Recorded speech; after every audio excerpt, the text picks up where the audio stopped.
Abul As, menantu Rasulullah.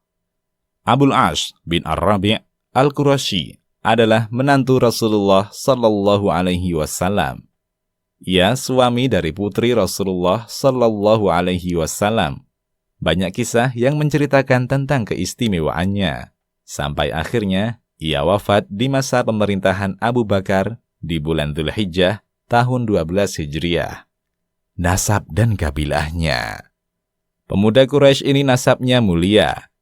Dia adalah Abul As bin Ar-Rabi' bin Abdul Uzza bin Abdul Syams bin Abdul Manaf bin Qusay Al-Qurasyi Al-Absyami.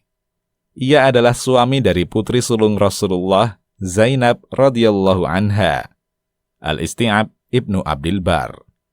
Ibunya adalah Halah bin Khuwailid, saudari perempuan Khadijah. Profil Abul As. Pertama, menepati janji.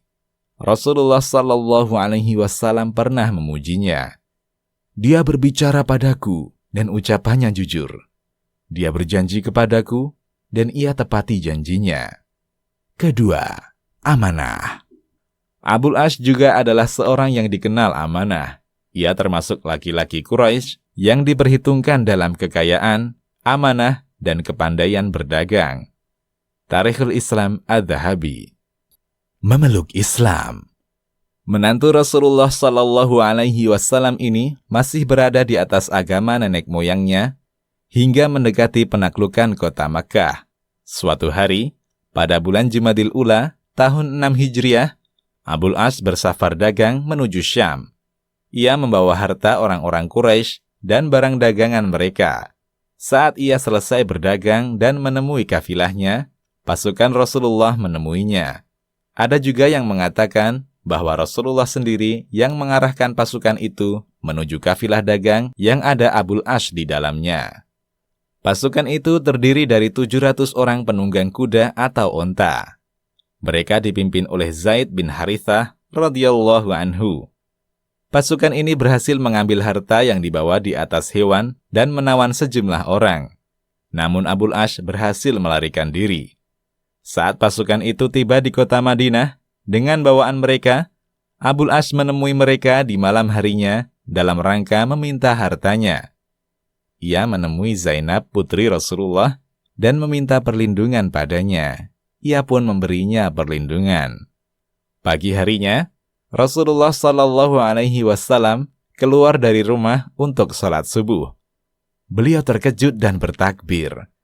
Orang-orang yang bersama beliau pun ikut bertakbir. Aisyah radhiyallahu anha berkata, Zainab berteriak, "Aku telah memberi jaminan pada Abul As bin Ar-Rabi'." Setelah Rasulullah usai menunaikan salat, beliau menghadap pada jamaah, beliau bersabda, "Jamaah sekalian, apakah kalian mendengar apa yang aku dengar?" Mereka menjawab, "Iya." Beliau meneruskan, "Demi Allah, aku tak tahu apapun dari Zainab, hingga aku mendengar yang kalian dengar. Sesungguhnya, perlindungan itu berlaku walaupun dari rakyat biasa kaum muslimin. Karena jaminan keselamatan itu, meskipun berstatus perang dengan orang-orang kafir Mekah, Abul As tidak boleh disentuh oleh kaum muslimin." Dari masjid, Nabi masuk ke rumah putrinya, Zainab. Beliau berkata, "Anakku, berilah padanya layanan yang terbaik, tapi jangan biarkan ia berduaan bersamamu, karena engkau tidak halal untuknya." Dalam riwayat lain, juga dari Ummul Mukminin Aisyah radhiyallahu anha, ia berkata, Rasulullah pernah mengirim pasukan perang dan mereka mendapatkan banyak harta dari Abul As. Rasulullah berkata kepada para sahabat, "Laki-laki ini dari kalangan kita sebagaimana yang kalian tahu sama-sama Quraisy. Kalian telah mendapatkan harta darinya. Kalau kalian berkenan, kalian bisa mengembalikan harta itu padanya. Karena kita suka melakukan yang demikian. Namun kalau kalian enggan melakukannya, memang itu adalah harta fa'i yang Allah anugerahkan pada kalian. Kalian yang lebih berhak terhadap harta tersebut." Para sahabat berkata, "Wahai Rasulullah, kami lebih memilih mengembalikan padanya." Aisyah menyatakan, Orang-orang pun mengembalikan harta itu sampai-sampai seutas tali, wadah air yang usang, dan kantong kulit. Tidak ada sedikit pun yang tertinggal. Kemudian Abul As membawa itu semua menuju Mekah dan ia berikan kepada pemiliknya masing-masing dari relasi dagangnya. Kemudian Abul As berkata, "Wahai orang-orang Quraisy kalian, apakah masih tersisa harta kalian padaku yang belum kalian ambil?" Mereka menjawab, "Jazakallahu khair. Semoga Allah membalasmu dengan kebaikan. Sungguh kami tahu engkau adalah seorang yang menunaikan amanah dan mulia. Dan aku bersaksi bahwasanya tidak ada Tuhan yang benar kecuali Allah. Dan Muhammad adalah hamba dan utusannya. Kalian tidak menghalangiku memeluk Islam, kecuali kalian sangka, kalau aku memeluk Islam, aku akan mengambil harta kalian. Saat Allah telah menyerahkan itu semua pada kalian, selesai urusanku dan aku memeluk Islam," kata Abul As. Kemudian dia berangkat menuju Rasulullah di Madinah. Al-Mustadrak. Kalung ibu mertua.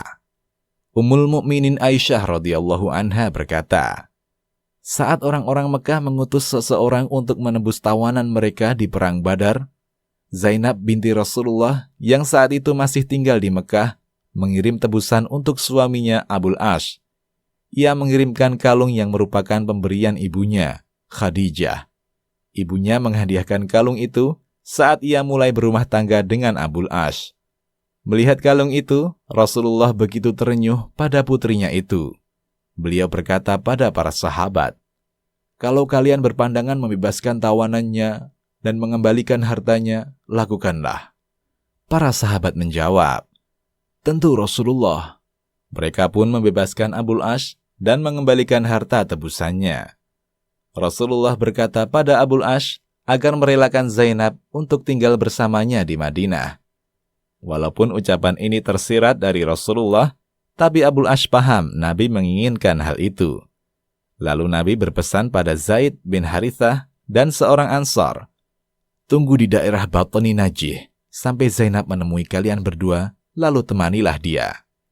Sesampainya di Mekah, Abul As meminta istrinya agar menyusul ayahnya. Zainab pun keluar Mekah secara terang-terangan.